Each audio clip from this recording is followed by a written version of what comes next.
Mathias, c'est un plaisir de vous recevoir pour cette deuxième édition du Day One à Monaco. Alors tout d'abord, est-ce que vous pouvez nous expliquer, vous en tant que secrétaire général du groupe international Danone, le but, l'objectif, le purpose de votre speech aujourd'hui sur scène? En fait, l'idée, c'était de dire que l'impact social et environnemental des entreprises n'est plus une option. En raison de la montée des inégalités d'un côté et des problématiques environnementales de l'autre, les entreprises n'ont plus le choix. Ce n'est pas une question de morale, c'est une question de business, en réalité. Et ce que j'ai voulu montrer, c'est que d'abord, Danone s'était engagé dans cette voie depuis 1972, avec un double projet social et économique, mais aussi qu'on devait, d'une certaine manière, être dans un collectif, c'est-à-dire seul on va plus vite, ensemble on va plus loin. Ça c'est un proverbe africain. Exactement. Et du coup, l'idée c'est de se dire qu'on va, avec des coalitions d'entreprises, avec d'autres acteurs, prendre en compte ces sujets. Donc on a lancé au G7 une coalition d'acteurs pour lutter contre les inégalités, avec 34 grosses entreprises internationales, dont BNP et Accenture qui sont partenaires de Day One. Et de l'autre, à l'ONU, Emmanuel Faber, notre PDG, a lancé une coalition pour lutter contre la perte de biodiversité dans l'assiette cultivée avec des entreprises fondées sur les questions agricoles.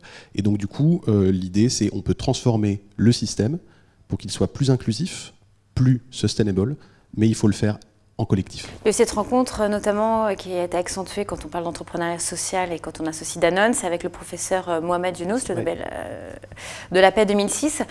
Comment ça se passe aujourd'hui, cette collaboration avec Mohamed? Très bien. D'ailleurs, il nous aide aussi évidemment à réfléchir sur nos coalitions. Il est très proche de notre PDG Emmanuel Faber. Et il le cite à chacun de mes interviews, Emmanuel Faber. Voilà. Parce que c'est une collaboration très proche et parce qu'il a permis d'inventer un nouveau modèle, notamment avec Grameen et ce qu'on a fait au Bangladesh, c'est de se dire qu'en réalité, l'action sociale et environnementale peut avoir un modèle économique viable.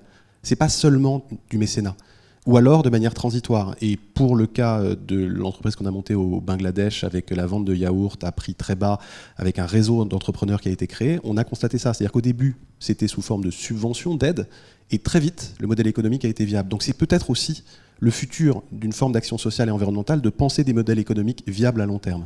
On est d'accord qu'aujourd'hui, les grandes entreprises, et vous l'avez dit au début de l'interview, elles ont une part de RSE, surtout une raison d'être, à vraiment accentuer dans les prochaines années, surtout, non? Oui, le mécénat, c'est pas assez. Le mécénat, c'est 3 milliards d'euros en France par an. On voit que c'est pas du tout à la hauteur des enjeux. La RSE, c'est pas assez. Si on se contente de créer une direction de la RSE, on voit qu'on ne change pas profondément les modes d'action de l'entreprise. Donc il faut aller plus loin et l'impact social et environnemental, c'est-à-dire aller au cœur du processus de production et y aller avec d'autres acteurs, notamment dans le cadre de coalitions, comme on l'a fait au G7 et à l'ONU, nous pensons que c'est le mode d'action pour l'avenir. Et dernière question, pourquoi Danone aujourd'hui est venu parler à Day One? Alors, on pourrait faire une pirouette en disant qu'entre Day One et Danone, il y a une lettre d'écart. Oui, on peut la faire. Bon, on peut la faire quand même, je l'ai fait sur scène. Et d'ailleurs, il y a une lettre d'écart qui est le Y, c'est-à-dire le why. Et alors, pourquoi on est venu à Day One? En réalité, parce que Day One est un catalyseur d'initiatives avec des rendez-vous annuels qui permettent de voir l'avancée des projets. Et dans ce cadre-là, nous, évidemment, avec d'un côté Business for Inclusive Growth sur les inégalités et de l'autre One Planet Business for Biodiversity sur la perte de biodiversité, on va faire des comptes rendus réguliers de ce qui se passe, de nos avancées et de nos actions concrètes. Donc Day One peut être un bon catalyseur pour ça. Une forme de rendez-vous annuel où on dit, bon, il y a un an, on vous a parlé de ces deux coalitions.